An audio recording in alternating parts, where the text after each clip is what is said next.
अस्सलामुअलैकुम।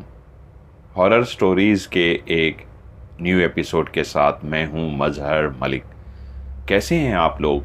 उम्मीद है खैरियत से होंगे।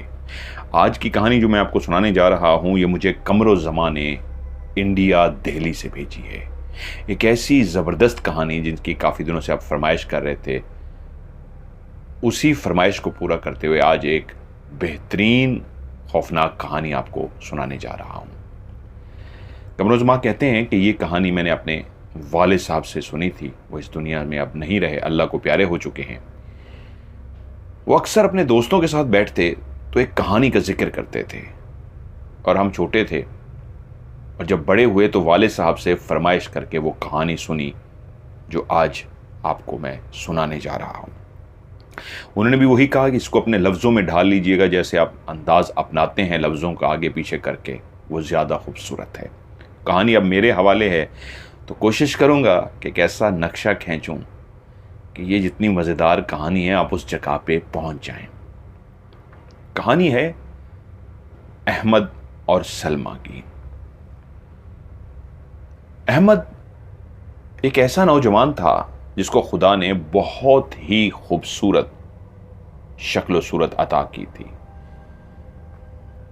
और जहां इंतहाई खूबसूरत शक्ल का मालिक था वहां पे आदात सीरत भी कमाल थी। नमाज का पाबंद, दोस्तों से मोहब्बत से पेश आने वाला, दोस्तों का ख्याल रखने वाला, हंसमुख, इंतहाई नफीस इंसान। वालिदैन ने उसकी शादी सलमा से कर दी। सलमा भी कोई कम हसीन नहीं थी, लेकिन सलमा के मुकाबले में अहमद ज्यादा हसीन और जमील था।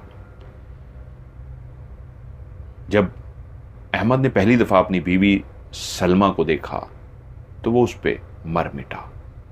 वो उसको बहुत अच्छी लगी, उसकी आंखों को इतना खूबसूरत लगी कि वो उससे बेइंतहा प्यार करने लगा। दोनों मियां बीवी एक मोहब्बत भरी जिंदगी गुजारने लगे। वालिदैन बूढ़े थे, इस दुनिया से चले गए। अहमद के पास कुल आसास था। वो कुछ बागात थे, कुछ ज़मीनें थीं जो इंसानी शहर से काफ़ी दूर फासले पर बने हुए थे, और वहीं पे एक बना हुआ मकान जो वालिदैन ने उसके लिए कुल असासा छोड़ा था। बागात, ज़मीनें, और उन्हीं ज़मीनों की एक साइड पे बना हुआ बाग के साथ ही घर। ये एक ऐसा घर था जिसके 4 बेडरूम थे और उसके ऊपर भी एक कमरा बना हुआ था। उसके आगे एक छोटा सा ऐसा बागीचा था जहां पे अहमद के वालिदैन ने ऐसे दरख्त उगाए हुए थे जिनके ऊपर फल लगते थे, फलदार दरख्त।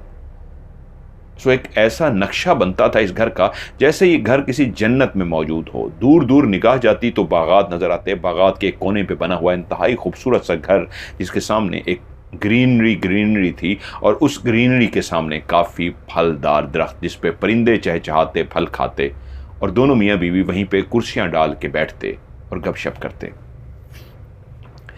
अहमद ने अपनी उस वालिदैन की ज़मीन को मेहनत से इस तरह जरखेज़ बनाया कि दूर दराज से लोगों को काम के लिए बुलाया और एक अच्छी उजरत दी।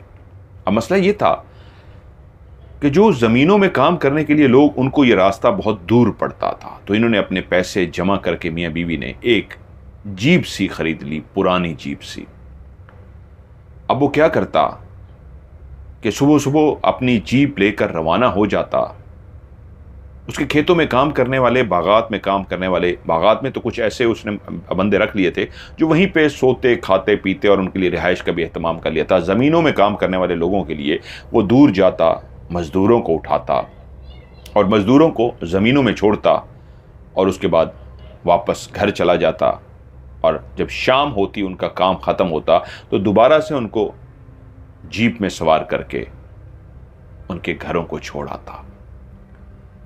अब जब बहुत ज़्यादा मज़दूर आके उन ज़मीनों पे काम करना शुरू हो गए तो देखते ही देखते वो ज़मीनें ऐसी ज़रखेज़ होना शुरू हो गईं और बागात की भी बेहतरीन देखभाल की जाने लगी, तो उससे अच्छा खासा पैसा आना लगा।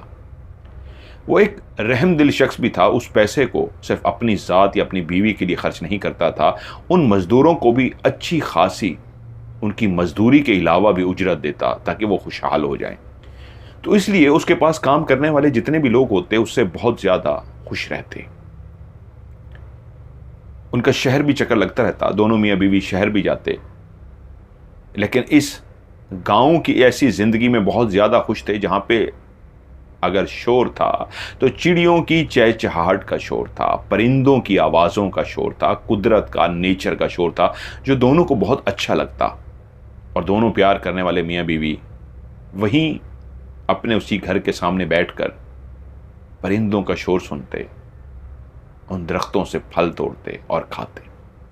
खुदा ने उनको पहला एक बेटा दिया जिसका नाम उन्होंने मुस्तफ़ा रखा, और उसके बाद कासिम पैदा हुआ दूसरा बेटा, और उसके बाद आफिया पैदा हुई। 3 बच्चे उनके यहाँ हो चुके थे। उनकी ज़िंदगी एक भरपूर और मुकम्मल ज़िंदगी हो चुकी थी। उसी घर के अंदर एक पालतू कुत्ता भी उन्होंने पाल रखा था। जब तक उनके बच्चे नहीं थे तो उस कुत्ते से बेइंतहा प्यार करते, वो उनके आगे पीछे भागता, और जब अहमद घर से चला जाता तो बीवी अकेली होती तो वो कुत्ता ही घर का और उसकी बीवी का ख्याल रखता।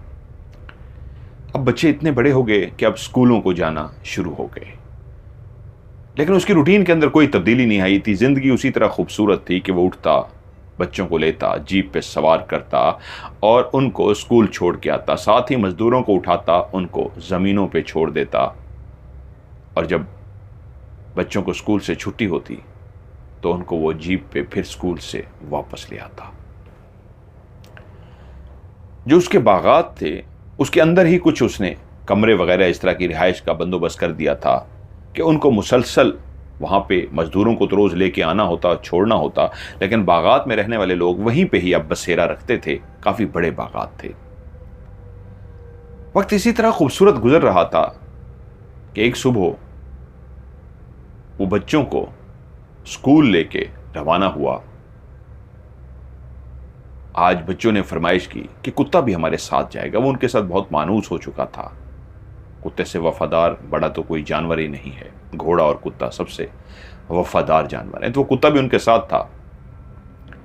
और जब उन्होंने स्कूल बच्चों को छोड़ दिया और घर आया, उसने नाश्ता वगैरह किया, तो बच्चों ने फरमाइश की थी पापा कि आज वापसी पे डॉग को भी लेते आइएगा, हमें अच्छा लगता है उसके साथ। डॉग को लिए वो स्कूल के बाहर पहुंचा, अपने बच्चों को लिया, और जैसे ही वापसी के लिए रवाना हुआ तो वो एक पुरानी सी जीप जो एहतियात के साथ वो चलाता हुआ जा रहा था कि एकदम से उसकी निगाह पड़ी, सड़क के बीचों बीच कोई खड़ा है और रुकने का इशारा कर रहा है। उसने जीप बिल्कुल करीब जाके, पहले ही उसके एक मोहतात अंदाज से वो चलाता था, और जैसे उसने करीब जाके ब्रेक लगाई तो देखा एक 18-19 साल की लड़की रोड के बिल्कुल दरमियान में खड़ी है और उसको रुकने का इशारा कर रही है। गाड़ी वो रोक चुका था, उसके करीब जैसे ही पहुंचा तो बोला, जी बताइए आपने क्यों रोका है गाड़ी को। वो बोली, मैं बंजारन हूं। हम वो बंजारे हैं जो अपने घर ठिकाने बदलते रहते हैं। कोई जगह, कोई ठिकाना पसंद आ जाए तो कुछ अरसा लंबा वहाँ पे गुजारते हैं, वरना चले जाते हैं। मुझे घूमने फिरने का शौक़ है और मैं घूमते घूमते काफ़ी दूर निकल आई हूँ। अब थक गई हूँ, वापस पैदल सफ़र नहीं कर पा रही, तो अगर आप लोग मुझे अपनी गाड़ी में सवार कर लें तो बेइंतहा मेहरबानी होगी। उसने अभी तक गाड़ी के अंदर बैठ के ही उससे बात की थी। उसने उसको सर से पांव तक देखा। एक तो इतनी हसीनो जमील कोई बंजारन कैसे हो सकती है, लेकिन जब खुदा हुस्न देता है तो कहीं पे भी, किसी घर में भी, फ़कीर के घर में भी हीरा पैदा हो जाता है। तो शायद बंजारों में वाकई वो एक हीरा थी, खाना बदोश जिस तरह कहते हैं। लेकिन उसने जो लिबास पहन रखा था वो तो बहुत महंगे वाला था, अच्छे वाला था। रेशमी लिबास पहना हुआ था, बहुत ज़बरदस्त सफ़ेद सा उसने लिबास पहन रखा था। उससे बोला, तुम अपने आप को बंजारन कह रही हो, लेकिन जो तुमने लिबास ज़ेब तन कर रखा है ये तो कोई गरीबों वाला नहीं है, ये तो काफी महंगा लिबास नजर आ रहा है। वो हसीन और जमील लड़की मुस्कुराई और उसके चेहरे पे मुस्कुराहट आते ही बोली, हाँ आपने सही कहा, ये लिबास काफी महंगा है। असल में मेरे जो दादा हैं वो रेशम के कीड़े पालते हैं और रेशम के कीड़े से धागा बनाते हैं, और ये जो मेरा लिबास है ये रेशम के कीड़े के धागे से बना हुआ है। क्योंकि हम धागा आगे बेचते भी हैं, तो मेरी माँ ने उसी धागे से मेरे लिए बेहतरीन सा ये लिबास तैयार किया है, जो मेरा बहुत ही फेवरेट लिबास है। अक्सर ये मैं पहनती रहती हूं। आपने सही कहा। अहमद उससे बोला, तो आपने कहां जाना है? वो बोली, इसी ही रास्ते में आगे जाके जो उल्टे हाथ पे पहाड़ आता है उसकी दूसरी तरफ मेरा घर है। उसने कहा, ठीक है, लेकिन एक चीज जो मुसलसल अहमद ने नोट की थी कि जैसे ही गाड़ी ने ब्रेक लगाई थी और वो उससे अभी बात भी नहीं की थी, कुत्ते ने जोर जोर से भौंकना शुरू कर दिया। जब नए लोगों को कुत्ता देखता था तो इसी अंदाज में भौंकता था, तो उसने उसको इशारा किया, चुप कर जाओ, और कुत्ता चुप कर गया। लेकिन थोड़ी देर के बाद फिर से उसने भौंकना शुरू कर दिया। अहमद फिर पीछे की तरफ मुड़ा और उससे बोला, भाई चुप कर जाओ, इसको चुप कराओ, और कुत्ता फिर चुप कर गया। तो वो जब बैठने के लिए तैयार हुई कि क्या मैं बैठ सकती हूँ, और अहमद ने कहा, जी आपको मैं लिफ्ट दे देता हूँ, तो कुत्ता फिर से भौंकना शुरू हो गया। तो वो बोली, कि आपका कुत्ता हमेशा नए लोगों को देख के इतना ही ज्यादा भौंकता है? तो बोले, नहीं भौंकता है, लेकिन जब मैं चुप कराता हूं तो चुप कर जाता है, पता नहीं आज क्यों बोले जा रहा है। इसको पीछे डालो यार, इसको जीप के बिल्कुल पीछे कर दो। उन्होंने कुत्ते को जीप के बिल्कुल पीछे कर दिया और उस लड़की को उसने कहा, आप आगे आ जाइए। बच्चे पीछे बैठे हुए थे, उसको आगे अपने साथ फ्रंट सीट पे बिठा लिया। गाड़ी चल पड़ी। अहमद ने उससे पूछा, तुम्हारा नाम क्या है? तो उसने अपना नाम बोला, मेरा नाम राहफ है। राहफ? ये कैसा नाम है? पहले ऐसा कभी नाम नहीं सुना। वो कहती है, हम कबीले वाले लोग ऐसे ही नाम रखते हैं। आप शहरी लोग हैं और हम बंजारे, खाना बदोश, हमारे यहां ऐसे ही नाम होते हैं। अहमद ने पूछा, तुम्हारी बातों से लगता है कि तुम कुछ पढ़ी हुई भी हो। वो बोली, हाँ शायद मैं अपने कबीले में वाहिद ऐसी लड़की हूं जिसको बहुत ज्यादा पढ़ने का शौक था, तो थोड़ा बहुत पढ़ भी गई हूं, लेकिन घूमने फिरने का बहुत ज्यादा शौक है, इसलिए घूमती फिरती हूं। और आज तो घूमते घूमते बहुत दूर निकल आई हूं, क्योंकि अभी हमारा कबीला कुछ ही अरसा पहले यहाँ पे आया है और हमने यहाँ पे आके पड़ाव डाला है। तो ये जगह तो मेरे लिए बिल्कुल नई है, तो मुझे घूमने फिरने का शौक है, तो फिर मैं इधर उधर घूमती रहती हूँ, इसलिए इतनी दूर निकल आई। अब मुझे अंदाज़ा हुआ कि मैं सुबह से निकली हुई हूँ, वापस जाऊँगी तो थक जाऊँगी, तो इसलिए गाड़ी को आता देखा तो खुश हो गई, आपके साथ रवाना हो गई हूँ, मेरा फासला जल्दी ख़त्म हो जाएगा। बातें करते हुए गाड़ी अब जब लेफ्ट पे पहाड़ शुरू हो गए तो वो एक जगह पे बोली, बस यहीं रोक दीजिए। अहमद ने देखा जो सामने पहाड़ था, तो थोड़े से फासले पे था, दूर था और काफ़ी ऊंचा था। वो बोले, ये तो पहाड़ है, यहाँ कहाँ जाना है? उसने कहा, पहाड़ की परली तरफ मेरा घर है और सारे मेरी कबीला जो है वहीं पे आबाद है। अहमद बोला, लेकिन तुम इस पहाड़ पे कैसे चढ़ोगी? उसने कहा, आप गाड़ियों वाले लोग हैं, हम तो पैदल चलने वाले लोग हैं। ये पहाड़, ये पथरीले रास्ते, ये हमारे रास्तों की रुकावट नहीं बन सकते, हम आराम से चढ़ जाते हैं। देखिएगा अभी मैं कैसे जाती हूँ। शुक्रिया अदा करके वो गाड़ी से उतरी और चलती हुई सीधी पहाड़ के ऊपर पहुंच गई और ये रुके रहे। जब वो पहाड़ पर पहुंची तो अहमद देखना चाहते थे वो पहाड़ के ऊपर ऐसे आराम से चलती हुई गई जैसे उसके लिए पहाड़ पे चढ़ना कोई मुश्किल ही ना हो। अहमद हैरानगी से उसको देखता रहा कि भाई कमाल महारत है पहाड़ पे चलने की, और पहाड़ पे चढ़ के वो दूसरी तरफ उतर गई। गाड़ी घर की तरफ रवाना हो गई। अगले दिन फिर जब वो स्कूल से बच्चों को लेकर वापस आ रहा था तो फिर से वो लड़की वहीं सड़क के बीच में खड़ी थी। उसने खुद ही गाड़ी रोक दी और पूछा, आज फिर तुम यहां खड़ी हो? तो बोली, हाँ आज भी दूसरी जगहों पे घूमती रही हूं, क्योंकि मुझे अंदाजा कल हो गया था, बच्चे कल स्कूल से आ रहे थे। तो मुझे पता था कि अब आज आप भी गुजरेंगे, अगर मैं इधर उधर घूमती रही तो एक मखसूस टाइम पे अगर मैं यहाँ पहुँच गई तो आपसे मदद मिल जाएगी, आप मुझे आगे छोड़ देंगे। तो बोले हाँ ठीक है आ जाओ। रहाफ को फिर से गाड़ी में बिठा दिया गया और मतलूबा उसकी जगह पे अहमद ने उसको छोड़ दिया। 3-4 दिन वो उनके साथ गाड़ी पे इसी तरह आती रही और वो बताती आज मैंने फलां जगह को देखा, आज मैंने फलां जगह को घूमी हूँ, बड़ी अच्छी है। और वो विजिट करती रहती थी, इधर फिरती रहती थी रहाफ, तो वो चीज़ें बैठ के गाड़ी में बताती। उस दिन इतवार था, बच्चों की स्कूल में छुट्टी थी, वो गाड़ी पर रवाना हुआ। आज कुछ मजदूरों को लेने के लिए जाना था। वो मजदूरों को लेने के लिए पहुंचा तो उसने मजदूरों को वहां पे सुबह सुबह छोड़ दिया। और आज जब बच्चों को स्कूल लेने के लिए जाना था तो उस वक्त वो नहीं गया। और शाम को मजदूरों को जब उसने छोड़ा, उनको पिक किया, ज़मीनों से छोड़ के उनके घर वापस छोड़ा जहाँ पे वो छोड़ता था, जब वापस आ रहा था तो अब शाम होने लगी थी। वो लड़की वहीं पे खड़ी थी। उसने ब्रेक लगाई और कहा कि तुम यहाँ क्या कर रही हो? उसने कहा आपको पता तो है कि मैं घूमती फिरती हूँ, लेकिन आज आप बहुत देर से आए हैं इसलिए शाम हो गई है, वरना तो मैं तो दिन से आपका इंतज़ार कर रही हूँ। दरवाज़ा खोल के उसको बिठाते हुए कहा तुमने तो कहा था कि रहाफ तुम पढ़ी हुई हो, तुम्हें नहीं पता इतवार को छुट्टी होती है?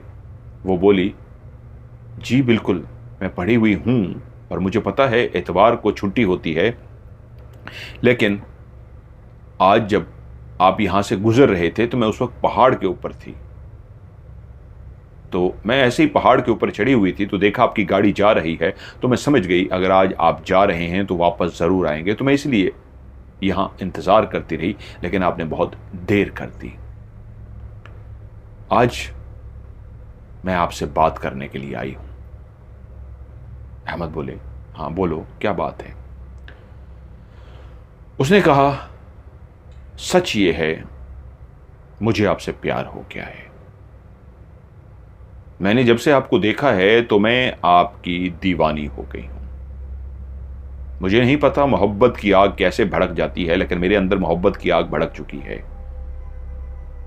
और जब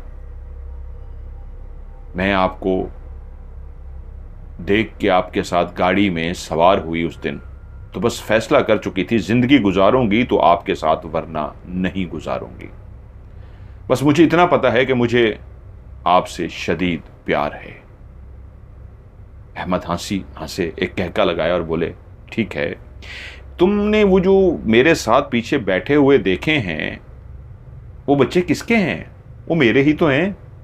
और अगर मेरे 3 बच्चे हैं तो तुम्हें ये भी कम से कम अंदाज़ा होगा कि मेरी बीवी भी होगी, और बिल्कुल मेरी बीवी भी है जिससे मैं बेइंतहा प्यार करता हूँ, उससे मेरे 3 बच्चे भी हैं। और एक नौजवान लड़की मुझे कह रही है, दावा कर रही है कि वो मुझसे प्यार करती है, तो मुझे क्या उसको जवाब देना चाहिए?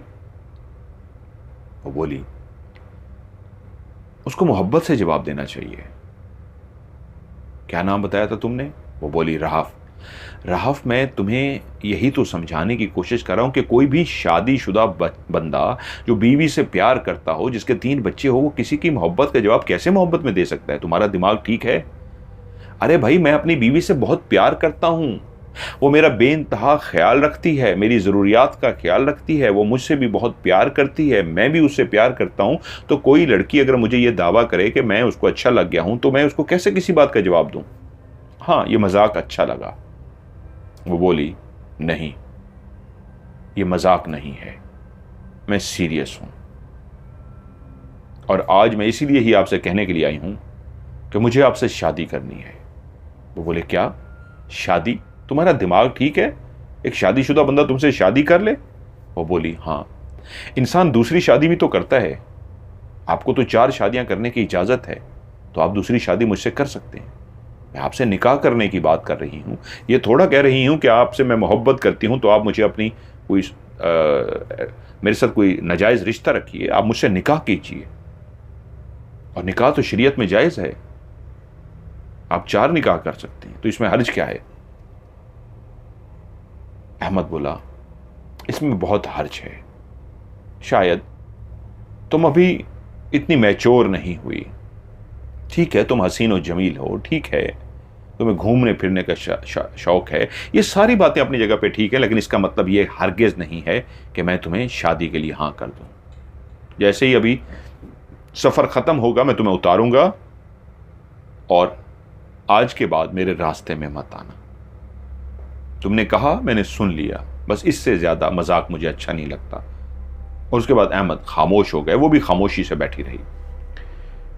जब उस जगह पे पहुंचे जहां पे गाड़ी ने ब्रेक लगाई और कहा, ये रहा वो पहाड़ जहां पे परली साइड पे तुम्हारा कबीला है, तुम जा सकती हो, तो वो आगे से बोली, अहमद, पहली दफा उसने नाम लिया कि अहमद तुम मेरे हो, सिर्फ और सिर्फ मेरे। ये मत सोचना कि मैं जिससे प्यार, जिससे इश्क कर बैठी हूं, मैं पीछे हट जाऊंगी। मैं पीछे हटने वालों में से नहीं हूं। चाहे इसके लिए मुझे किसी भी हद तक जाना पड़ा, मैं जाऊंगी। मैं मोहब्बत में नाकामी की कायल नहीं हूं। मैं मोहब्बत जो पहली दफ़ा ज़िंदगी में किससे कर बैठी हूं, उसको हर सूरत हासिल करके रहूंगी। उसने दरवाज़ा खोला और तेज़ी से चलती हुई नीचे उतर गई। वो एक दफ़ा उसको देख के मुस्कुराया और अपने आप से हम कलाम हुआ, बहुत ही पागल लड़की है भाई, जज्बाती बहुत है और अकल की भी कमी है। गाड़ी चलाई, आगे बढ़ गया। अगले दिन फिर से बच्चों को लेके गया, स्कूल छोड़ा, वो रास्ते में कहीं पे भी नहीं थी। दूसरा दिन, तीसरा दिन, पूरा एक हफ्ता इसी तरह गुजर गया। राहव से उसका आमना सामना नहीं हुआ। वो भी इस बात को भूल गया कि चलो अच्छा हुआ भी बला टल गई। एक दिन उसकी बीवी सलमा किचन में काम कर रही थी। किचन की खिड़की बाहर की तरफ ही खुलती थी। बच्चे खेल रहे थे और वो कुर्सी पे बैठा आराम कर रहा था। इतवार का दिन था। आज बच्चे स्कूल नहीं गए थे, वो खेल रहे थे कि एकदम से उसकी बेटी छोटी वाली जो थी, जिसका नाम था आफिया, आफिया बोली, वो देखो, वो उस दिन वाली आपी। एकदम से वो कुर्सी पे टेक लगाए, आंखें बंद करके बैठा था और बच्ची की इस आवाज पे चौंका कि कौन सी आपी उस दिन वाली। उसने यूं मुड़ के देखा तो सामने ही राहफ खड़ी थी। वो एकदम से चौंक गया कि राहफ उसके घर के करीब, इतने करीब के सामने आ गई है, घर के अंदर ही आ गई है।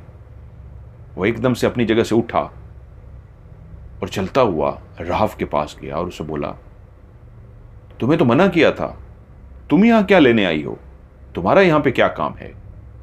वो बोली, मेरा वही काम है जो एक आशिक का काम होता है, एक दीवाने का काम होता है कि जब तक अपने महबूब को ना देखे उसको चैन करार नहीं आता। मैं अपने महबूब को देखने आई हूं और अपना फैसला सुनाने आई हूं। तो इतनी ही देर में सलमा भी शायद बातें करते हुए देख चुकी थी। वो बाहर आ गई और चलती हुई पास आ गई। अहमद बोला, ये रही मेरी बीवी सलमा, जिससे मैं बेइंतहा प्यार करता हूं, और ये मेरे बच्चे तुम मिल चुकी हो। सलमा बोली, क्या बात है, कौन है ये लड़की, ये क्यों आई है। तो वो लड़की बोली, अहमद की तरफ देख के सलमा को उसने इग्नोर करके कहा, मैं तुमसे आखिरी दफा कहने आई हूं, मुझसे शादी करोगे कि नहीं। अहमद बोला, मैं तुम्हें पहले भी जवाब दे चुका हूं, मैं तुमसे शादी नहीं कर सकता, ना ही कभी करूंगा। तो बोली, ठीक है, फिर सुन लो, अगर तुम मुझसे निकाह नहीं करोगे, अगर तुम मुझसे शादी नहीं करोगे, तो तुम्हारा बड़ा बेटा कल सुबह ही बीमार हो जाएगा और उसका इलाज किसी के पास भी नहीं होगा, और 1 हफ्ते के अंदर अंदर तुम्हारा बेटा मर जाएगा, और उसके मरते ही तुम्हारा दूसरा बेटा बीमार हो जाएगा। वो भी पूरा 1 हफ्ता बीमार रहेगा, उसका किसी के पास कोई इलाज नहीं होगा, और 1 हफ्ते के बाद वो भी इस दुनिया से चला जाएगा, और उसके बाद फिर तुम्हारी बेटी का नंबर होगा, और तुम्हारी बेटी के बाद। उसने गर्दन घुमाई और उसकी बीवी की तरफ गुस्से भरी निगाहों से देख के कहा, तुम्हारी इस बीवी का नंबर होगा इस दुनिया से जाने के लिए। अब तुम सोच लो, तुमने मुझसे शादी करनी है या नहीं। ये गुस्से से कहती हुई वहां से चली गई। सलमा अपने शौहर पे बेइंतहा एतमाद करती थी। जब बच्चे स्कूल जाते और वापस आते, और जब वो आपी मिली थी तो उन्होंने माँ को भी बताया था कि एक आपी मिली थी, पापा ने उसको रास्ते में लिफ्ट दी, इतना एतमाद करती थी, उसने शोहर से पूछना भी गवारा नहीं किया। लेकिन इस वक्त वो हक्का बक्का खड़ी थी और बोली, ये वही लड़की है ना जिसको आपने रास्ते में लिफ्ट दी थी? उसने कहा हाँ, मुझे बच्चों ने, वो बोली, सलमा बोली, मुझे बच्चों ने बताया था, लेकिन ये शादी, ये क्या बात है? उसने कहा बैठो। सलमा बैठ गई, परेशान सी थी। वो बोला, हाँ ये लिफ्ट लेती रही, लेकिन छुट्टी वाले दिन ये गाड़ी में सवार हुई तो उसने इसी तरह की बेवकूफ़ाना बातें की कि मुझसे शादी करना चाहती है, मुझसे प्यार करती है, फलां फलां फलां। मैंने उसे बताया कि तुम मेरे बच्चे देख चुकी हो, मेरी बीवी देख चुकी हो, मुझे शादी की ज़रूरत नहीं है, मैं अपनी बीवी से प्यार करता हूँ। लेकिन शायद जज्बाती लड़की है, गुस्से वाली है, समझ नहीं आ रही इसको, इसलिए अक्ल से काम नहीं ले रही। मैंने उस वक्त भी इसको डांट दिया था, लेकिन आज घर आके जिस तरह ये कह गई है, मुझे लगता है कि पता नहीं क्यों ये कुछ दिमाग से ज़रा खिसकी हुई है। जज्बाती लड़की है ना, उम्र ऐसी है, तो उस उम्र में वैसे भी लड़कियां ज़रा जनूनी होती हैं। खैर तुम परेशान ना हो। बीवी ने कहा जी ठीक है, और खाना बनाने में लग गई। रात बिस्तर पे अहमद तो सुकून की नींद सो गया, लेकिन बीवी के दिल में एक धड़का लगा हुआ था कि ये कैसी बात करके गई है मेरे बेटे के बारे में, कि ये होगा दूसरा बेटा, तीसरा, ये क्या उसने गलत बात की है। अगले दिन जब वो सुबह उठे तो क्या देखते हैं, उनका बड़ा बड़ा बेटा अपने बिस्तर पे लेटा है। माँ उसको, सलमा जब जगाने के लिए गई तो मुस्तफ़ा आंखें खुली हुई हैं और जाग रहा है और छत को तकता जा रहा है। सलमा ने कहा, मुस्तफ़ा तुम जाग गए हो? रोज तो जगाती थी। चलो उठो, स्कूल के लिए तैयारी करो। बाकी बच्चों को भी कहा, चलो उठो बच्चों, स्कूल के लिए तैयारी करो, उठ जाओ। अब बाकी बच्चे भी उठ गए, लेकिन मुस्तफ़ा आंखें खुली, बगैर पलके झपकाए लेटा हुआ छत को देखता रहा। थोड़ी देर के बाद आई कि क्या हुआ, अभी तुम तो उठे नहीं हो मुस्तफ़ा, उठ जाओ। मुस्तफ़ा की आंखें उसी तरह टिकटिकी बांधे छत को देख रही थी और उसकी सांस चल रही थी, लेकिन कोई भी हरकत नहीं थी। वो एकदम से उसको बाजू को पकड़ के झंझोड़ के बोली, मुस्तफ़ा क्या हुआ बेटा, उठो। मुस्तफ़ा की वैसी हालत, वो एकदम से परेशान हो गई, उसको झंझोड़ना शुरू हो गई, लेकिन मुस्तफ़ा बगैर हिले, बगैर हरकत किए सांस ले रहा था, सीधा लेटा हुआ था और छत को तकता जा रहा था। जब देखा कि मेरे झंझोड़ने पे, बातें करने पे, मुखातिब करने पे भी होश पे नहीं आ रहा, तो भागी शौहर की तरफ, अहमद अहमद आइए देखिए मुस्तफ़ा को क्या हो गया है। अहमद भी आए, आके बेटे को झंझोड़ा, देखा वही उसकी हालत, परेशान हो गए। मुस्तफ़ा उसके गालों को थपथपाया, काफ़ी कोशिश कर ली, लेकिन मुस्तफ़ा ऐसी ही हालत में रहा। तो एकदम से बीवी, जो रात को सोने से पहले खौफजदा थी, एकदम से बोली, मुझे रात ही डर लग गया था कि वो जो कह के गई है कुछ कर ना दे, देखें उसने हमारे बेटे पे कुछ कर दिया है। अहमद बोले, क्या हो गया है, हौसला रखो, उसने कुछ नहीं किया, बच्चा है, तबीयत खराब हो गई होगी, रुको। अपनी तरफ से पूरी कोशिश कर ली मियाँ बीवी ने, लेकिन मुस्तफ़ा की हालत वैसी की वैसी रही।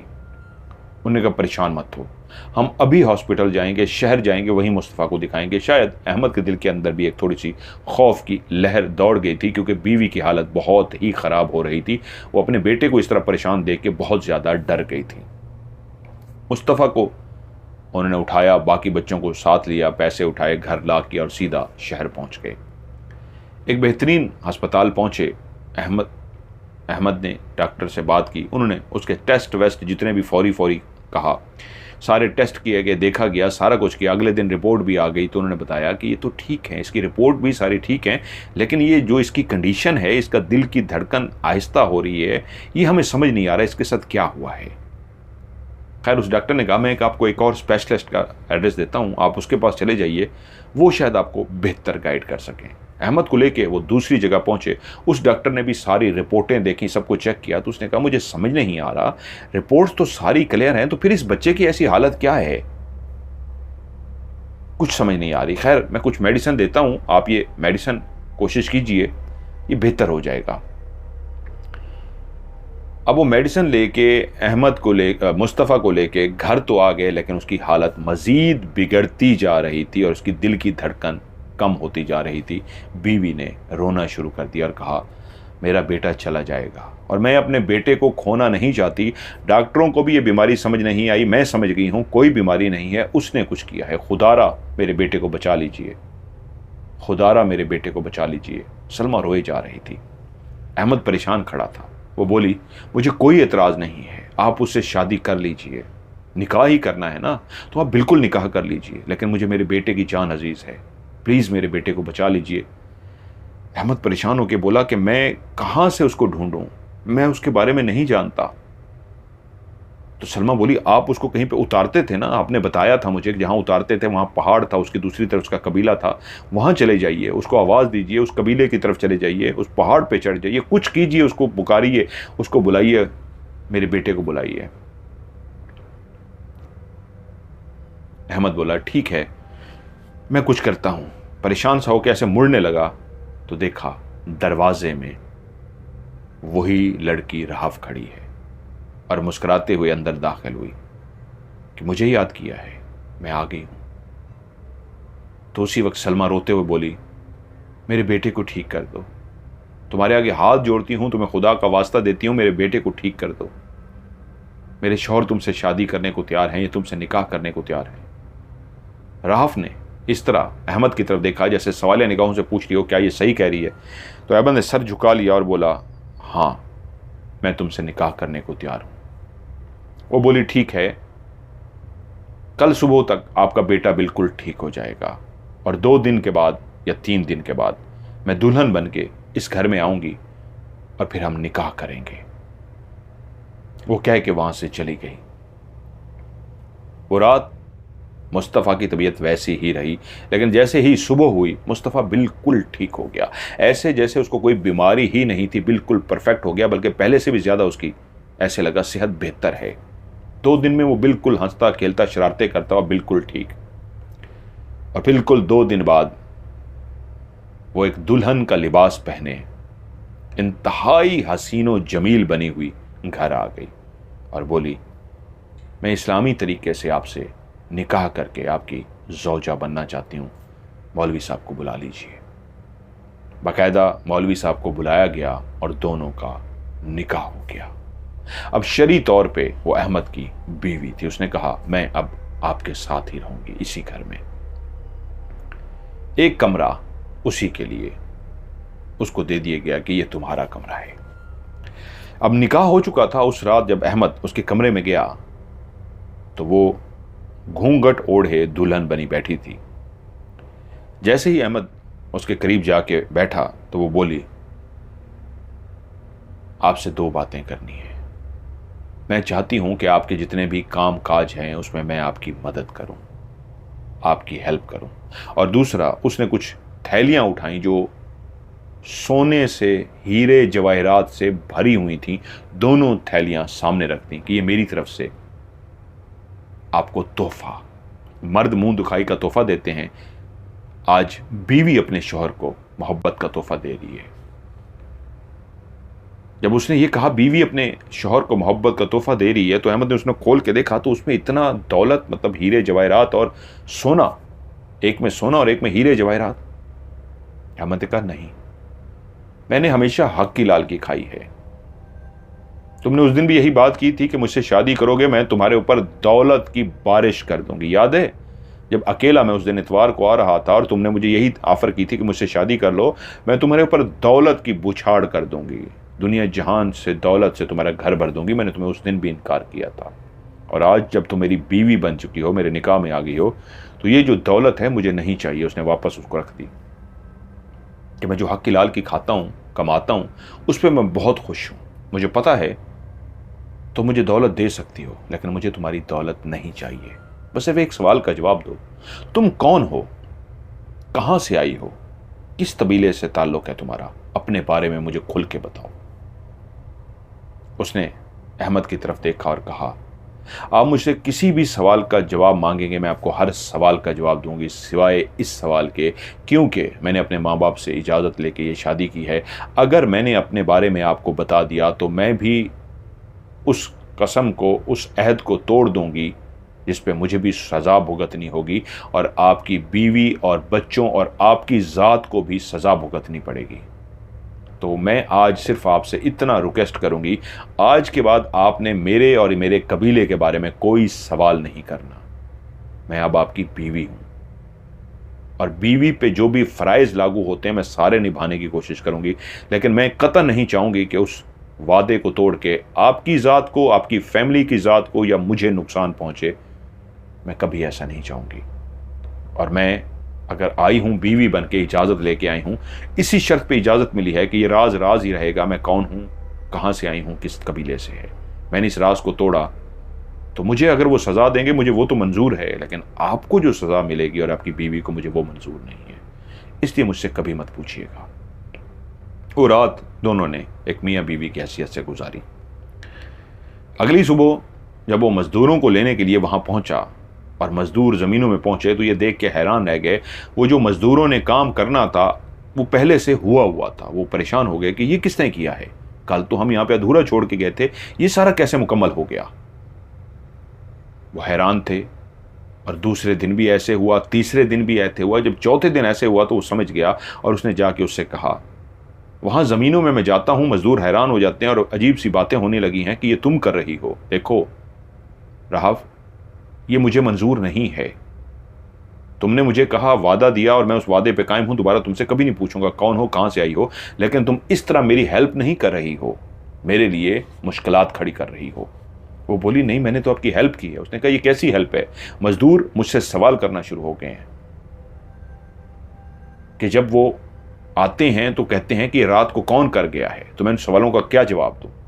तुमसे रिक्वेस्ट करूंगा, आज के बाद मेरे मामलात में तुमने दखल नहीं देना। जिस तरह मैं पहले अपने सिस्टम को चला रहा था उसी तरह चलाता रहूंगा। अगर मुझसे तुमसे मदद ही मांगनी होती तो जो तुमने हीरे जवाहरात और दौलत की बात की थी मैं वो ले लूं, जमीनों में क्यों मेहनत कर रहा हूं। फिर तो मैं डायरेक्ट दौलत ले लूं, मैं अमीर हो गया, मुझे तो जमीनों में मेहनत करने की जरूरत ही नहीं है। लेकिन मैंने जब दौलत नहीं ली तो मैं ये भी पसंद नहीं करूंगा कि मेरे कामों में तुम करो, मैं खुद करना चाहूंगा जैसे पहले करता था, ताकि मेरा ज़मीर, मेरा मन खुश रहे कि मैं हक़ लाल की कमा कर खा रहा हूं। उसने कहा, ठीक है, मैं आज के बाद ऐसा नहीं करूंगी। अब उस घर के रहते हुए बच्चे भी उसके साथ मानूस होना शुरू हो गए, सिवाय एक बात के कि वो हमेशा सलमा से दूर दूर रहती, सलमा से कोई बात नहीं करती थी, बच्चों से बहुत प्यार करती, अहमद का बहुत ख्याल रखती। लेकिन अहमद उससे निकाह तो कर चुका था, मजबूरी के तौर पे कर चुका था, उसको इग्नोर करता, उससे प्यार से ना देखता। पहली रात सुहाग रात थी, उसने उसके साथ गुजार ली, लेकिन अब बहुत कम उसके पास जाता, लेकिन उसने कोई शिकवा नहीं किया था। एक बात कमाल हुई थी, जब पहली रात वो उसके साथ सुहाग रात में था और सुबह उठा, उसने गुस्ल किया और नमाज के लिए उसकी आदत थी, वो जैसे ही नमाज के लिए खड़ा होता था तो उसकी बीवी भी उसके साथ नमाज पढ़ती थी। तो उसने देखा आज सिर्फ पीछे बीवी नहीं, राहफ भी नमाज के लिए आकर खड़ी हो गई है। उसको इस बात पे हैरत हुई, लेकिन वो वज़ू करके आ गई थी नमाज पढ़ने के लिए और अब रोज़ाना वो भी उनके साथ नमाज पढ़ती थी और सुबह सुबह उठ के कुरान मजीद की तिलावत करती थी। हर बात बुरी लगती थी अहमद को, राहफ की, लेकिन ये बात बहुत अच्छी लगती थी कि वो कुरान की तिलावत करती थी और नमाजें पढ़ती थी उनके साथ। फिर भी अहमद अपनी बीवी सलमा से ज़्यादा प्यार करता, उसको इग्नोर करता, लेकिन उसने गिला नहीं किया था। वो बच्चों के साथ लगी रहती, अपना वक्त गुजारती, सलमा से दूर दूर रहती। काफ़ी टाइम इस तरह गुजर गया। इसी तरह एक दिन वो अपने घर के लॉन में बैठा था, वो बच्चों के साथ खेल रही थी कि बच्चों को माँ ने अंदर आवाज़ दी। बच्चे माँ के पास अंदर चले गए और उसी वक्त अहमद ने देखा राहफ अपनी कुर्सी से उठ के खड़ी हो गई है और अपने सामने किसी को देख रही है। उसने देखा सामने कोई भी नहीं, क्योंकि जब से राहफ इस घर में आई थी उन्होंने अपने उस पालतू कुत्ते को ज़मीनों पे रखना शुरू कर दिया था। वो इतना भौंकता था, राहफ को देख के इतना भौंकता था कि वो चुप करा के थक जाते, लेकिन वो भौंकता ही रहता। मजबूरन उन्हें वो कुत्ता ही ज़मीनों पे जो रहने वाले मजदूर, जो बागात में जो लोग रहते थे, उनके हवाले कर दिया था। अब कुत्ता वहीं पे रहता था। वो उठ के खड़ी हुई और किसी से बात कर रही है और अहमद अपनी कुर्सी पे बैठा देख रहा है कि सामने तो कोई नहीं, लेकिन वो किसी से कैसे बात कर रही है। और अहमद ने वो बात सुनने की कोशिश की तो उससे बोली, हाँ मैं इससे प्यार करती हूँ, तभी मैंने इससे शादी की है और मैंने कौन सा गुनाह किया है। मैंने इससे इस्लामी तरीके से निकाह किया है और मैं अब इसकी इज्जत हूँ, उसकी बीवी हूँ, निकाह मेरा हक है। और जब मैंने निकाह कर लिया है, जब तक मेरा शौहर मुझे नहीं छोड़ेगा मैं आज़ाद नहीं हो सकती। तुम जानते हो हमारे कबीले की भी यही रिवायत है कि जब कोई किसी के निकाह में चला जाता है तो फिर हर चीज़ शौहर की मर्जी से होती है। और जब तक मैं उसकी बीवी हूं मैं उसी की अमानत हूं। और वैसे भी मैंने अपनी पसंद से शादी की है और इस शादी में मेरे माँ बाप की रजामंदी भी शामिल है। मैंने अपने माँ बाप से इजाज़त लेकर शादी की है, उनकी इजाज़त के बगैर शादी नहीं की। और कुछ देर खामोशी से सुनती रही। ऐसे लगता था जब ये बात करती तो आगे कोई बोलता था तो अहमद को उसकी आवाज़ तो ना आती, लेकिन ये चुप करके सुनती रहती, फिर उसको जवाब देती। और उसने ये सारी बातें सुनी थी जो उन दोनों के बीच में हो रही थी कि हाँ, मेरे वालिदैन ने मुझे इजाज़त दी है, अब मैं खुश हूं और दोबारा अब यहां पे आने की कोशिश मत करना। ये बातें जहां पे उसने सुनी थी वहां पे सलमा को भी अंदाजा हो गया था कि ये क्या हो रहा है। वो अपनी जगह पे खड़ी हुई बातें कर रही थी और उसके बाद कुर्सी पे बैठ गई। वो अपनी जगह से उठा और चलता हुआ उसके पास गया और बोला, राहफ, किससे बात कर रही हो, क्या हुआ है? तो वो बोली, ये मेरे कबीले का एक नौजवान लड़का जिसका नाम जक्श है, ये जक्श आया था। जक्श मुझसे बहुत प्यार करता है और मुझसे शादी करने का ख्वाहिशमंद था, लेकिन उसको मैंने आज बता दिया है कि मेरी शादी हो चुकी है और ये शादी मैंने अपने माँ बाप की इजाज़त से की है। उन्होंने मुझे इजाज़त दी है तभी मैंने ये शादी की है। और उसको कहा है कि वो मेरी मोहब्बत को भूल जाए और आइंदा यहां पे कभी आने की कोशिश मत करे। मेरा ये घर है, मेरी ये फैमिली है और मैं यहीं पे रहती हूं। अगर वो मुझसे प्यार करता है तो इसमें मेरा कोई कसूर नहीं, मैं किसी और से प्यार करती हूं, इसलिए मैंने उसको भेज दिया है। वो बड़ा गुस्से में यहां से चला गया है। सलमा भी ये सारी बातें सुन चुकी आकर कि वो क्या बता रही है। रात हुई, वो अपने कमरे में राहफ सो गई। सलमा और अहमद अपने कमरे में लेटे हुए थे, बच्चे अपने कमरे में। कि सलमा बोली, पता नहीं क्यों मुझे कभी कभी डर लगता है। अहमद ने कहा, डरने की क्या बात है, मैं तुम्हारे पास हूं, डरा मत करो। सुबह हुई, सलमा बच्चों को जगाने के लिए उनके बिस्तर पे गई तो देखती है मुस्तफ़ा बिस्तर पर नहीं है, बड़ा बेटा, बाकी छोटा बेटा और बेटी मौजूद है। उसने कहा, मुस्तफ़ा, मुस्तफ़ा, मुस्तफ़ा कहाँ चला गया? एकदम से वो हवास बाख्ता हो गई और जैसे ही हवास बाख्ता हुई तो एकदम से डर गई कि कल वो आया था, कहीं मेरे बच्चे को उठाकर तो नहीं ले गया, क्योंकि वो उससे प्यार करता है और वो देख चुका है कि वो किसी और से शादी कर चुकी है और वो नज़र भी नहीं आ रहा था, कहीं मेरे बच्चे को ना ले गया हो। वो पहले भी खौफजदा थी, एकदम से भागी और कमरे में, दूसरे कमरे में, तीसरे कमरे में, इधर उधर और घर के बाहर भी ढूंढना शुरू हो गई। काफ़ी जगहों पे ढूंढ चुकी तो भागती हुई अहमद के पास आई, कहती है, मुस्तफ़ा नहीं है। वो बोले, क्या? घर में होगा भाई, क्या हो गया है? कह रही है, नहीं, मुस्तफ़ा घर में नहीं है, वो ले गया है मुस्तफ़ा को। कौन ले गया मुस्तफ़ा को? वही जक्श जो कल आया था। मुझे कल ही डर पड़ गया था कि इसने तो उसको आराम से वापस भेज दिया, मुझे डर लग गया था कि कहीं वो मेरे बच्चों को नुकसान ना पहुंचा दे। उसी वक्त अहमद ने कहा, नहीं नहीं, ऐसी कोई बात नहीं, रुको ढूंढते हैं। वो दोनों उठे, फिर से ढूंढना शुरू कर दिया। कमरों में देखा, बाहर आ गए, लॉन में ना खेल रहा हो, इधर उधर, छुट्टी का दिन था, इधर उधर देखते रहे, वो कहीं पे भी नहीं था। तो उसी वक्त दूसरी बीवी राहफ चलती हुई बाहर आ गई।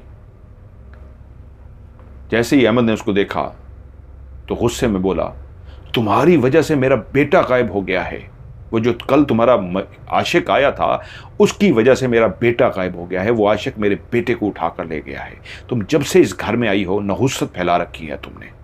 तुम्हारी वजह से मेरी फैमिली परेशानी में आ गई है। मेरी बीवी की बुरी हालत है। पहले मेरा बेटा तुमने बीमार कर दिया, अब मेरा बेटा, तुम्हारी दुश्मनियां तुम्हारी हैं और तुम्हारी वजह से मेरा बेटा गायब हो गया है। तुम हो ही, मैं क्या कहूं, तुम दफा हो जाओ मेरी नजरों से, दफा हो जाओ मेरी नजरों से। इतना गुस्से में भर गया था कि तुम्हारी वजह से हो रहा है। पहले वो बेचारा बीमार हुआ और अब वो गायब कर दिया गया। कितना मनहूस दिन था जिस दिन तुम मेरी जिंदगी में आई, ना तुम सामने आती, ना मेरे लिए परेशानियां बनती। वो इतना गुस्से में बोलता गया कि वो एकदम से सर झुकाए चलती हुई कमरे में गई और चली गई। वो दोनों मियाँ बीवी ढूंढते ढूंढते राहफ के कमरे में भी गए, राहफ अपने कमरे में भी नहीं थी, और इधर उधर ढूंढते रहे, कहीं पे भी मुस्तफ़ा का पता ना था। अचानक से छोटे बेटे कासिम की आवाज़ आई। वो लोग भागते हुए गए तो मुस्तफ़ा बाथरूम में बेहोश पड़ा था। उसके सर से खून निकल के जम गया था। वो एकदम से परेशान हुए, जल्दी से उसको उठाया, उसके सर पे पट्टी वगैरह रखी, उसको होश में लाने की कोशिश करते रहे। उसको होश आ गया और उसी वक्त उन्होंने उसको जल्दी से गाड़ी में डाला और डाल के अस्पताल रवाना हो गए।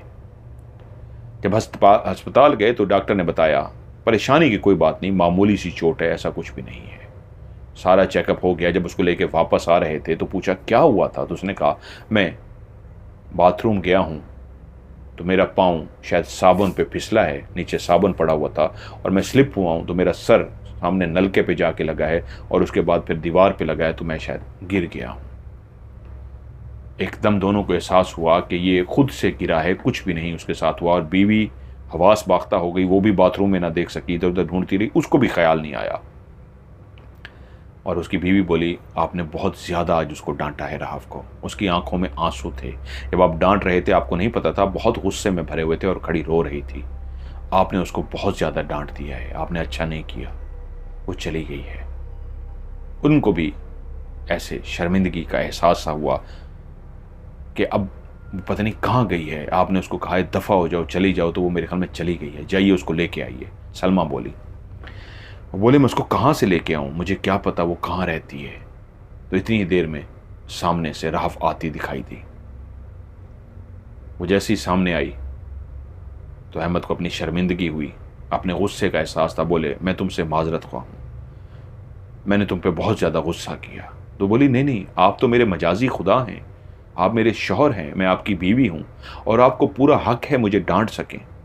आपने बहुत अच्छा किया अगर मुझे डांटा, क्योंकि मैंने अपनी शादी को पाने के लिए मुस्तफ़ा को बीमार किया था, लेकिन मैं अब भी मुस्तफ़ा से बहुत ज़्यादा प्यार करती हूँ। मुझे इस बात पे कोई दुख नहीं है आपने मुझे डांटा है। हाँ, मैं चली इसलिए गई थी कि जब आपने मुझे कहा उसी ने ना किया हो कल जो ज़ख्श आया था, तो मैं फौरी तौर पे उसी से पूछने के लिए गई थी क्या वो उसने हरकत की है। तो वहाँ जाके मुझे पता लगा उसने कोई हरकत नहीं की थी, और फिर मुझे पता लग गया कि वो तो घर में गिरा है। मैं इसलिए वापस आ गई। आप मुझे डांटेंगे, आप मुझे मारेंगे, मैं कभी भी घर से नहीं जाऊंगी। आपका हक है, आप मुझे मार सकते हैं, आप मुझे डांट सकते हैं, आपकी बीवी जो हूँ। खैर अहमद को अपनी बात पे शर्मिंदगी हुई। उसने कहा ठीक है। अब बच्चे तीनों उसको आप ही कहते थे, उससे बेइंतहा मोहब्बत करते थे। वो भी इतनी मोहब्बत से पेश आती, बच्चों के साथ खेलती, बच्चे उसके साथ बहुत ज़्यादा मानूस हो गए थे। पूरे घर का वो ख्याल रखती। सलमा भी अपना खाना वगैरह बनाती, सारे काम करती, लेकिन वो भी घर के बाकी काम कर देती और इसी तरह रहती जैसे एक फर्मा बरदार बीवी घर के अंदर रहती है। सिवाय एक बात के कि वो सलमा से उखड़ी उखड़ी रहती। वो सलमा से बात नहीं करती थी, सलमा के करीब नहीं जाती थी। जहाँ भी सलमा होती वो साइड पे हो जाती। सलमा ने भी देखा था वो बच्चों के साथ बहुत अच्छी है। एक सोतन वाला, एक जेलसी का जो अंसर होता है, वो तो इंसान है, फितरत है कि जब दो बीवियाँ हों और एक बीवी के अंदर हसद होता है कि वो उससे प्यार ज़्यादा करता है, मुझसे प्यार कम करता है। सलमा से अहमद को बहुत ज़्यादा प्यार था, वो भी नोट करती थी। इसलिए उन दोनों के बीच में बहुत कम बात होती थी। कोई बहुत मजबूरी या इमरजेंसी हो कोई हो तो वो बात करते थे एक दूसरे के बीच में, वरना राहफ बहुत कम सलमा से मिलती थी। लेकिन बच्चों के साथ, अहमद के साथ बहुत अच्छी रहती थी। वक्त इसी तरह बहुत अच्छा गुजरता रहा। अब उनकी रूटीन, उनके सारे मामलात ऐसे हो चुके थे कि राहफ किसी भी मामले में नहीं बोलती थी, चाहे ज़मीनें हों चाहे बागात हो, मदद कर सकती थी, पैसा दे सकती थी। अहमद ने लिया नहीं था, उसको मना कर दिया था कि तुमने आज के बाद मेरे मामलात में नहीं बोलना। जैसे मैंने तुमसे कहा है कि मैं तुमसे नहीं पूछूंगा तुम कौन हो, कहाँ से आई हो। तो दोनों ने कंप्रोमाइज़ कर लिया था। कभी अहमद ने उससे नहीं पूछा था और वो भी अब मामलात में मदद नहीं करती थी। और उसने कहा था कि कभी मेरी मदद चाहिए तो मैं ज़रूर करूँगी, वरना चाहे कुछ भी हो जाए मैं बीच में नहीं आऊँगी। एक रात बच्चे अपने कमरे में सो रहे थे, राहफ अपने कमरे में सो रही थी कि दोनों मियाँ बीवी सो रहे थे कि रात के 1:30-2 बजे का टाइम था कि एक धक की आवाज़ आई, जैसे कोई घर के अंदर कूदा हो। एकदम से बीवी की आंख खुल गई और अहमद ने भी वो आवाज़ कूदने की सुन ली थी। वो बोली शायद लगता है कोई कूदा है घर में। तो अहमद बोले हाँ मैंने भी आवाज़ सुनी है, शायद कोई कूदा है। तो कह रही उठिए देखिए कौन, कोई चोर वगैरह ना आ गया हो। अब अहमद हिफाजत के लिए पिस्तौल वगैरह तो रखता था। वो उठा, आहिस्ता से अपने दराज में से उसने पिस्तौल निकाला और उसके अंदर गोलियां डाली और जैसे ही मुड़ने लगा तो देखा 2 नकाबपोश पहले ही कमरे के अंदर दाखिल हो चुके हैं और अपने हाथ में इस अंदाज में पिस्तौल पकड़ कर खड़े हैं कि कहा अगर हल्की सी भी हरकत की तो ये बिल्कुल तैयार है, गोली इसमें से सीधा तुम्हारा सीना चीरते हुए बाहर निकल जाएगी। तुम्हारे हाथ में जो पिस्तौल है इसको नीचे रख दो, हल्की सी भी चालाकी मत करना। दोनों ने पिस्तौल का रुख उसकी तरफ किया हुआ था कि हल्की सी भी चालाकी की तो मार डालेंगे। अहमद समझ गया कि बेवकूफ़ी होगी। उसने अपना पिस्तौल नीचे रख दिया, कहा अब इसको पांव से धक्का मारो। उसने पांव से ठोकर मारी, वो पिस्तौल सीधा एक डाकू के पास चला गया। उसने वो पिस्तौल उठा लिया। उन्होंने मुंह पे नकाब पहने हुए थे, नकाब से मुराद वो जो पटका बांधते थे, जो पगड़ी बांधते थे, उसको नकाब बांधा हुआ था। एक बोला जाओ अंदर जो कुछ भी है, पहले जो कुछ सोए हैं उनको निकाल के बाहर ले आओ और उसके बाद फिर देखते हैं। दूसरा नकाबपोश जो था डाकू, उसने पिस्तौल अपना वापस रखा क्योंकि अब ये 2 पिस्तौल लेके खड़ा था। वो गया और एक कमरे में सोए हुए बच्चों को पिस्तौल की नोक पे उठाकर बाहर ले आया। फिर ढूंढता हुआ गया दूसरे कमरे से राहफ को भी पिस्तौल की नोक पे लाकर बच्चों के साथ खड़ा कर दिया। अब सलमा, राहफ, बच्चे एक जगह पे खड़े हैं और साथ में अहमद भी खड़ा है।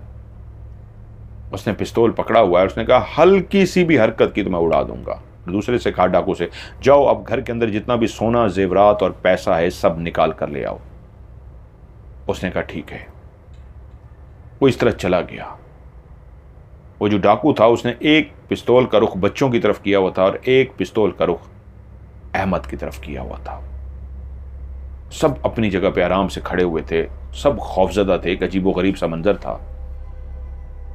अहमद इस मौके की तलाश में था कि मुझे मौका मिले और मैं इस पे झपट जाऊं।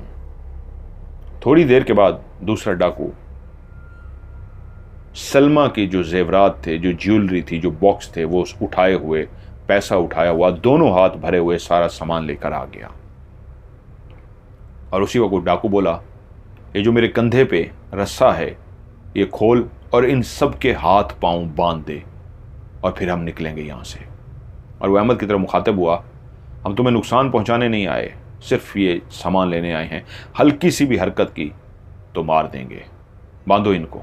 और वो उसी वक्त अपने कंधे पे बंधा हुआ जो रस्सा था, जो लटका हुआ था बहुत ज़्यादा, उसको उतारने के लिए दोनों हाथों से जैसे उसने हाथ नीचे किए तो वो एक लम्हा अहमद के लिए फुर्तीला लम्हा था कि अब वो उसकी तवज्जो अहमद से हट गई थी। और दूसरा जो था हाथों में जेवरात और डब्बे वगैरह लिए खड़ा था, तो वो अब समझ गए थे कि ये इतने डरे हुए हरकत नहीं करेंगे, लेकिन वो नहीं जानते थे अहमद इरादा कर चुका था। जैसे ही वो रस्सा हटाने लगे, अहमद ने छलांग लगाई और तेज़ी से उसके साथ लिपट गया। उस शख्स को मौका ही ना मिला कि वो गोली चला सके, लेकिन फिर भी उसने गोली चला दी। वो गोली छत को जाके लगी, निशाना इधर चला गया। और उसी वक्त सलमा को लगा कि उसका शौहर उसके ऊपर है और उसके हाथ को बचाने की कोशिश कर रहा है कि कहीं गोली ना लग जाए। तो वो भी ऊपर इस अंदाज में सलमा ने भी छलांग मारी कि किसी तरीके उसके हाथ से पिस्तौल छीन सके। अब वो दोनों मियाँ बीवी पिस्तौल छीनने की कोशिश कर रहे थे। अहमद उसको काबू कर रहा था और वो उसका पिस्तौल छीनने की कोशिश कर रहे थे कि उसी वक्त जो दूसरा डाकू था जिसके हाथ में सारा सामान था, उसी वक्त उसने सामान नीचे फेंका और आगे तेज़ी से आगे बढ़ा और सलमा को उठा के इतनी ज़ोर से लात मारी कि उसके बाद उसने सलमा को बेइंतहा लातों से मारना शुरू कर दिया। वो पागलों की तरह सलमा को मारता जा रहा था। शायद उसको डर पड़ गया था कि जिस तरह इनने हमला कर दिया मियाँ बीवी ने, ये हमें मार देंगे। मौत का खौफ ऐसा था कि वो पिस्तौल चलाना भूल गया, लेकिन उसको पेट में ऐसी ऐसी टांगे मारता गया, इतनी ज़ोर से मारता गया कि इसको ज़्यादा से ज़्यादा नुकसान पहुँचा सकूँ ताकि ये हमें मार ना सके। और थोड़ी देर के बाद जैसे राहफ को होश आ गया, जैसे वो मदहोशी किसी हालत में खड़ी खौफ में थी, एकदम से होश आ गया और उसी वक्त वो एकदम से बोली, पीछे हट जाओ। जैसे ही उसने कहा, वो जो डाकू पीट रहा था एकदम उसने पीटना छोड़ दिया और वो जो नीचे डाकू पड़ा हुआ था जिसने अब अहमद को उठा के नीचे पटक दिया था, वो लड़ रहे थे, उसने भी अहमद को छोड़ दिया और इस अंदाज में उठ के खड़ा हो गया जैसे वो रोबोट बन गया हो। और जैसे ही उसने लाइन बोली थी पीछे हट जाओ, रुक जाओ, तो वो दोनों रुक गए थे। खड़े हो जाओ, और वो दोनों खड़े हो गए। पीछे दीवार के साथ जाके लग गए, वो दोनों पीछे दीवार के साथ जाकर लग गए। क्योंकि अब सलमा नीचे बेहोश पड़ी थी, उसके मुंह से और नाक से खून निकल रहा था। उस डाकू ने उसको इतनी ठुड्डे मारे थे, इतनी टांगे मारी थी कि वो शदीद जख्मी हो गई थी और बेहोश हो चुकी थी। और उसी लम्हे जब राहफ बोली, अब ये मेरे कंट्रोल में है, आप जैसे चाहें इनको मार सकते हैं, इनका हुलिया बिगाड़ सकते हैं। अहमद गुस्से से पागल था, अपनी बीवी को बेहोश देख चुका था, उसके नाक और मुंह से खून था। वो उठा और दोनों को मुक्कों से, ठुड्डों से, लातों से इस तरह मारता रहा, इतना मारता रहा, इतना मारता रहा कि उनको लहूलुहान कर दिया। उसका गुस्सा ठंडा नहीं हो रहा था। उसकी प्यार करने वाली बीवी को उन्होंने मार मार के बेहोश कर दिया था। वो अच्छा खासा जब मार चुका तो थक सा गया और वो बोली, आप बेफिक्र हो जाइए, कुछ नहीं कर सकते, अभी अभी उठाइए इनको, अभी अभी हमें अस्पताल चलना होगा, इनको चोट लग चुकी है। और वो अहमद अपनी सांस को बहाल करता बोला, इन दोनों का, उसने कहा मैं इनको बांध लूंगी, आप सलमा की फिक्र कीजिए। सलमा को उठाया गया और उन दोनों को राहफ ने बांध दिया। अब थोड़ी ही देर थी कि वो इंतज़ार में थे, सूरज रोशनी निकले, रात का अंधेरा और वो रवाना हों, क्योंकि वो बेहोश थी और वो अंधेरे में ही निकलना चाहता था। खैर गाड़ी को अंधेरे में ही रवाना कर दिया गया। वो सारे रवाना हो गए। राहफ घर पे थी बच्चों के साथ। सलमा, वो दोनों डाकू गाड़ी में सवार थे। गाड़ी को वो तेजी से चलाता हुआ पहले थाने पहुंचा, पुलिस स्टेशन। उसने जाते ही उन दोनों डाकुओं को जो बंधे हुए थे उनके हवाले किया कि हमारे घर इस नीयत से दाखिल हुए थे डाका डालने के लिए, और इन्हें मेरी बीवी को मारा, जो गाड़ी में ये देखिए लहूलुहान है, बेहोश है, मैं इसको अस्पताल लेके जा रहा हूँ, लेकिन पहले ये मैं आपके हवाले करने आया हूँ। ये दोनों डाकू हैं। पुलिस ने उनको जेल में डाल दिया, पकड़ लिया कि ठीक है, आपकी जो एक FIR है, जो भी हम बाद में करते हैं, पहले आप इनको फ़ौरन अस्पताल लेके जाइए। ये एक ज़िंदगी और मौत का मामला था। वो सलमा को लेके अस्पताल पहुंचा। फौरी तौर पे उसको तिब्बी इमदाद दी गई और डॉक्टरों ने कहा, लेकिन ये तो पुलिस केस है, तो उसने बता दिया कि मैं डाकुओं का मामला था, उनको थाने ही छोड़ के आया हूं, आप काम कीजिए, और ये कार्रवाई भी जारी है। फौरी तौर पे सलमा का ऑपरेशन किया गया। उसको काफ़ी ज़्यादा सर में और पेट में चोटें आई थी। ऑपरेशन के बाद वो जो शदीद ख़तरे की हालत में थी, उस ख़तरे से तो निकल आई, लेकिन डॉक्टर ने अहमद को ख़बर सुनाई कि उसकी बीवी का एक गुर्दा फेल हो चुका है। इतनी गहरी जो उसको ज़ख्में आई हैं, इतनी गहरी चोटें लगी हैं कि जिसकी वजह से एक गुर्दा ख़त्म हो गया है।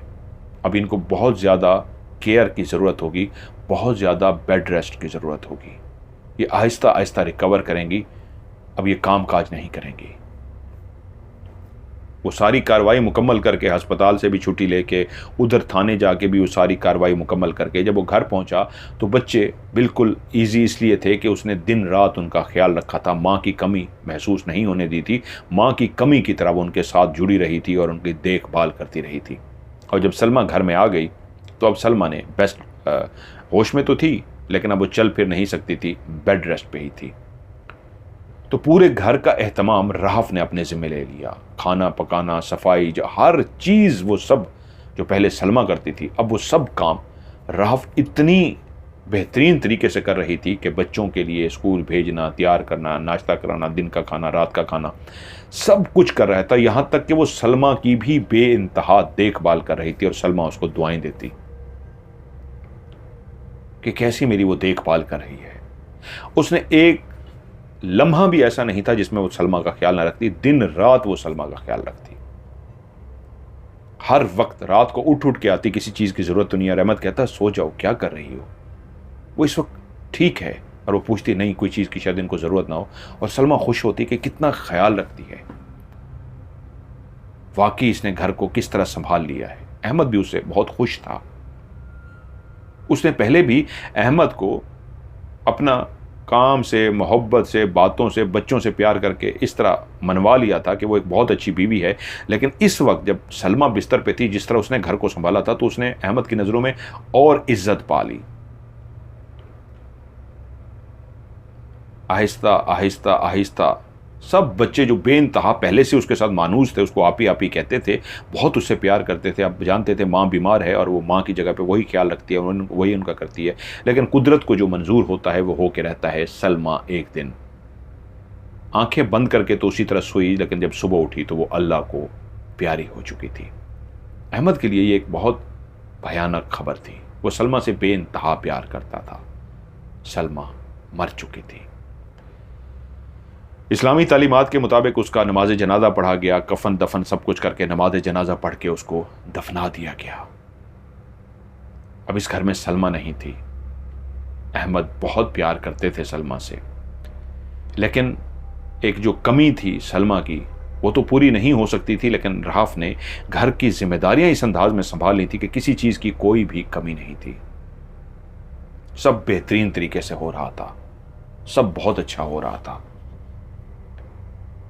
कि वहीं पे 3-4 माह 6 माह इस तरह गुजर गए कि बच्चे भी अब मानूस हो गए, मां को भूल गए। लेकिन अब छोटे थे फिर भी पूछते, पापा कि अम्मी कब आएंगी?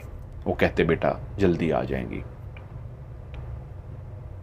इसी दिन वो अपनी गाड़ी पे, जीप पे सवार होके जा रहा था। अब घर सब कुछ सेट हो चुका था, खाना वो पकाती थी, उसी तरह करती थी जिस तरह सलमा करती थी। जब वो गाड़ी को चलाता हुआ वापस आ रहा था तो उसी तरह रास्ते में एक नौजवान खड़ा था। वो भी गाड़ी को रुकने का इशारा कर रहा था। अहमद ने जाके गाड़ी को रोक दी और पूछा, हाँ बोलो क्या मसला है? उसने कहा, मेरा नाम जक्श है, आप इस नाम से वाकिफ होंगे। उसने दिमाग पे जोर दिया, जक्श, हाँ शायद ये नाम सुना सुना लगता है, लेकिन कहना क्या चाह रहे हो? उसने कहा, तुम्हें याद है कि मैं तुम्हारे घर आया था, तुम्हारी बीवी जो है रहाफ, उससे मिलने के लिए, और वो मुझसे ही बातें कर रही थी, तो मुझे नहीं देख पाए थे। आज मैं अपने असली रूप में तुम्हारे सामने आ गया हूं। क्या कहना क्या चाहते हो, बात क्या है?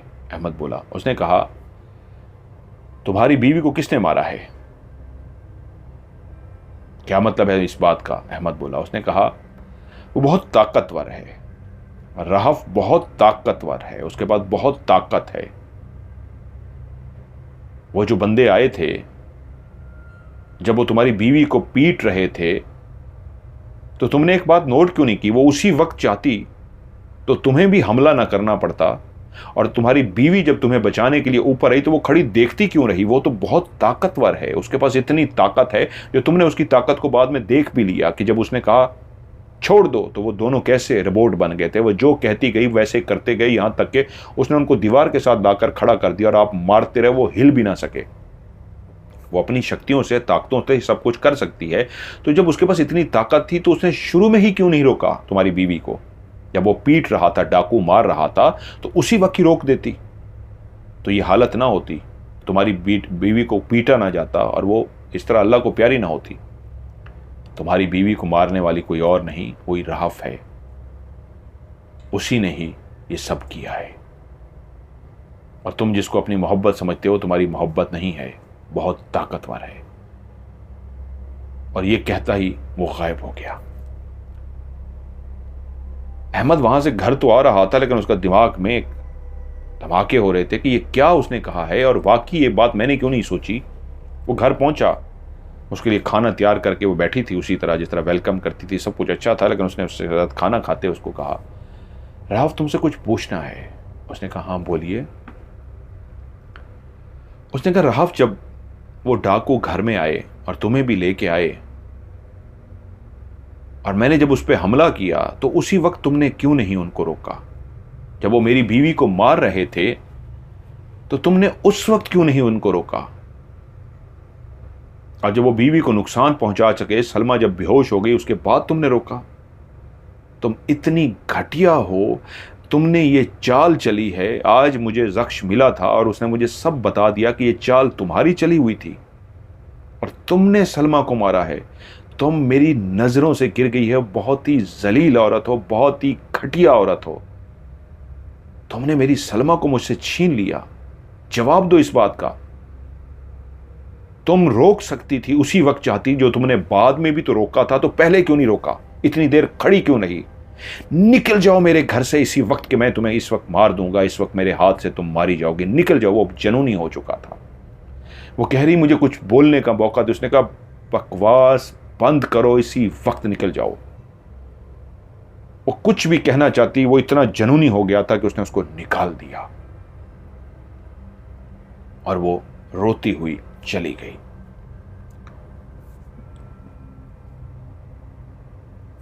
वो सर पकड़ के बैठ गया कि ये क्या हुआ है मेरे साथ। अब अगली सुबह घर में कोई नाश्ता बनाने वाला नहीं था। वो जैसे कैसे उठा, उसने जैसे कैसे अंडे तोड़े, जो भी कोशिश की, खाना पीना सब कुछ उनके घर में बेनतहा होता था। उसने जैसे कैसे टेढ़े मेढ़े अंडे शंडे बनाए और बच्चों को नाश्ता कराया और उनको स्कूल छोड़ दिया। जब वो वापस आता था तो उसके घर में उसके लिए नाश्ता खाना वगैरह तैयार होता था। पहले सलमा करती थी, अब वो राफ करती थी। जब इस दिन वो घर आया तो पता लगा खाना तो है ही नहीं। कोई होती औरत तो घर में खाना बनाती, घर वीरान पड़ा हुआ था।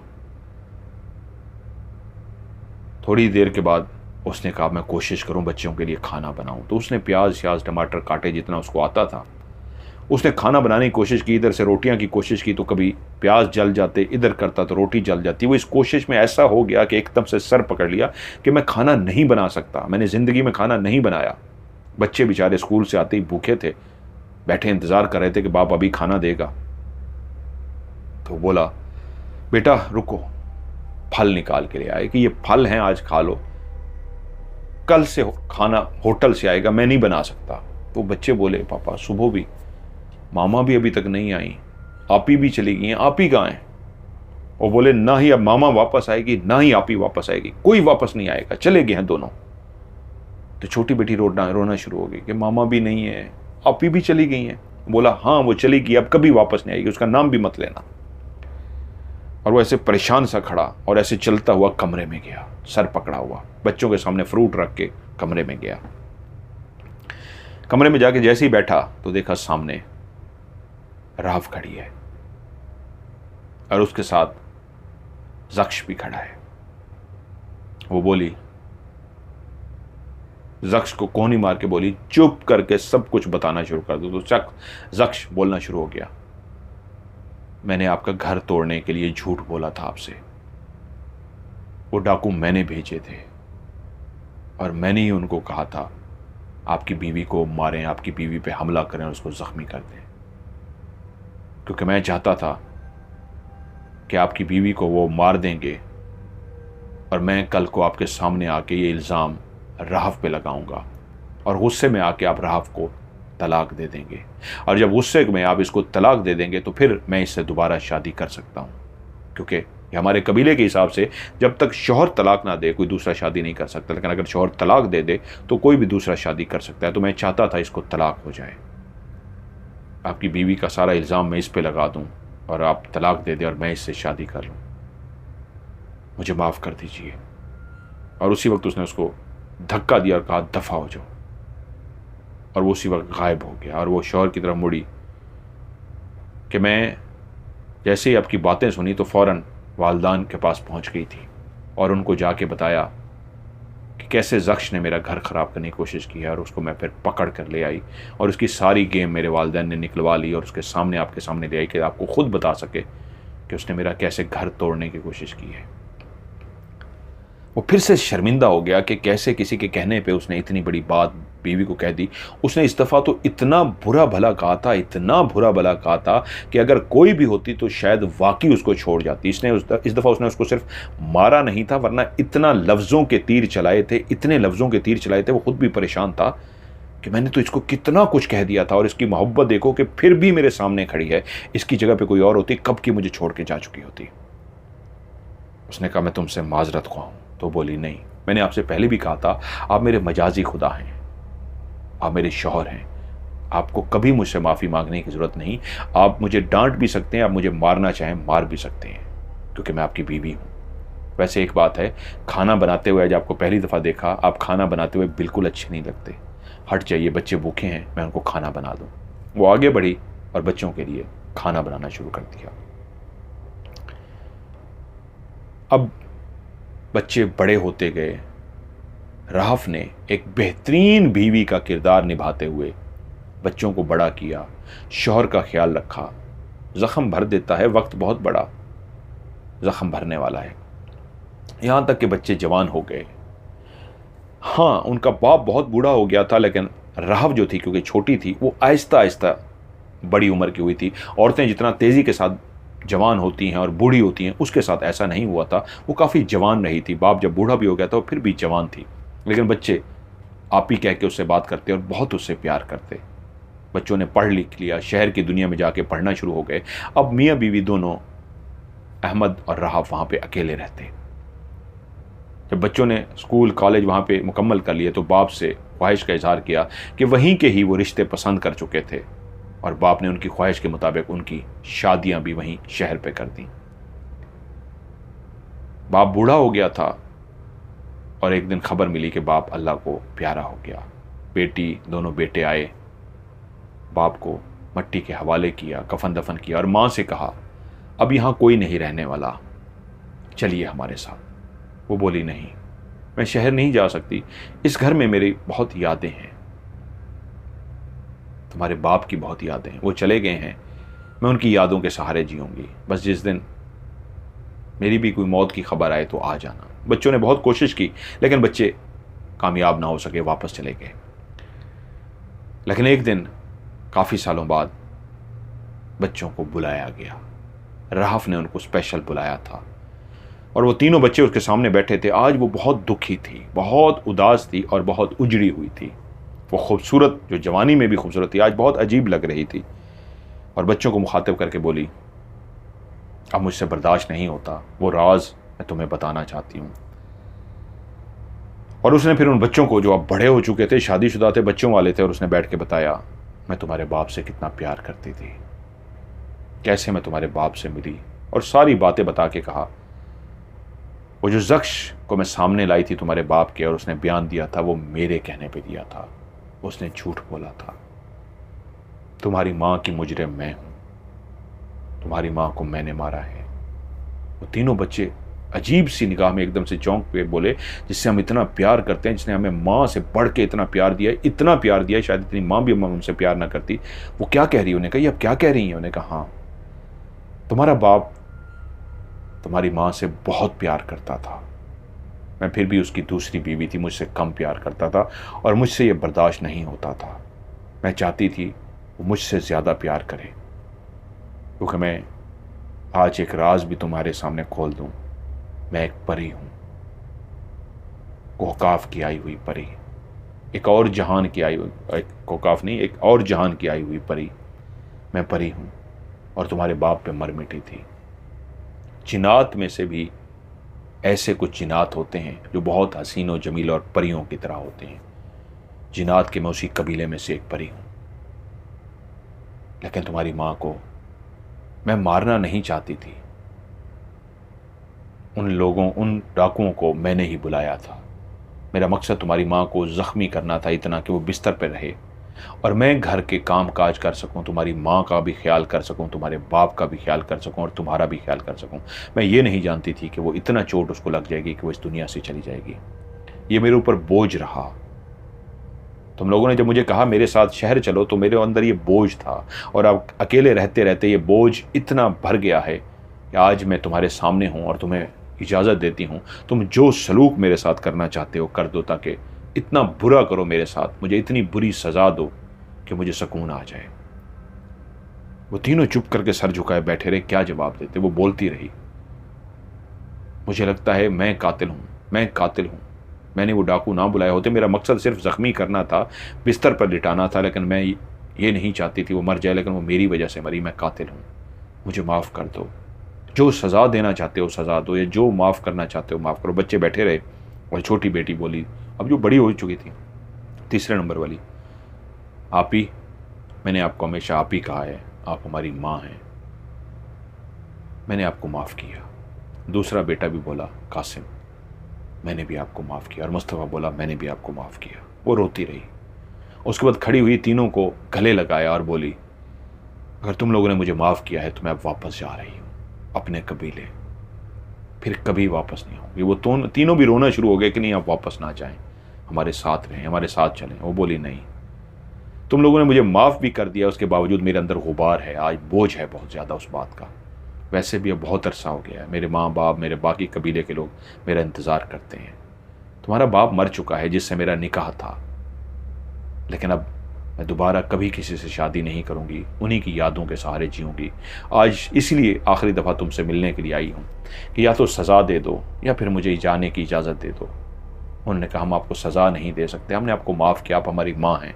तो फिर उसने कहा मुझे इजाज़त दो। वो एक दिन रहफ़ ने उनके साथ गुजारा, और उसके बाद जब बच्चे वहाँ से गाड़ियों पर जा रहे थे तो वो खड़ी उनको हाथ हिला रही थी, क्योंकि उसके भी जाने का वक्त हो गया था और वो भी चली गई। और बच्चे जब दोबारा आए उस घर के अंदर तो उस घर में कोई भी नहीं था, सिर्फ यादें थीं। उसके कुछ अरसे के बाद बच्चों ने वो घर भी फ़रोख्त कर दिया, उनको उस घर से कोफ्त होने लगी थी, बहुत अजीब सी यादें जुड़ गई थी उस घर से। और उसके बाद जब वो अपने अपने ज़िंदगियों में थे तो जब इस तरह के वाक़यात, जब उनको बड़े हो के उस माँ ने सारा वाक़या बता दिया, तो फिर ये छुपते नहीं हैं वाक़यात, ये निकलते हैं। और ये वाक़यात फिर आगे भी निकले। और ये कहानी जिन्होंने मुझे भेजी है, जिनका नाम है कमरो ज़मान, दिल्ली इंडिया से, वो कहते हैं ये मेरे वालिद साहब ने ये सच्ची कहानी मुझे सुनाई थी जो मैंने आज आपके साथ शेयर की। आपको ये कहानी कैसे लगी नीचे कमेंट सेक्शन में अपना कमेंट करके ज़रूर बताइएगा।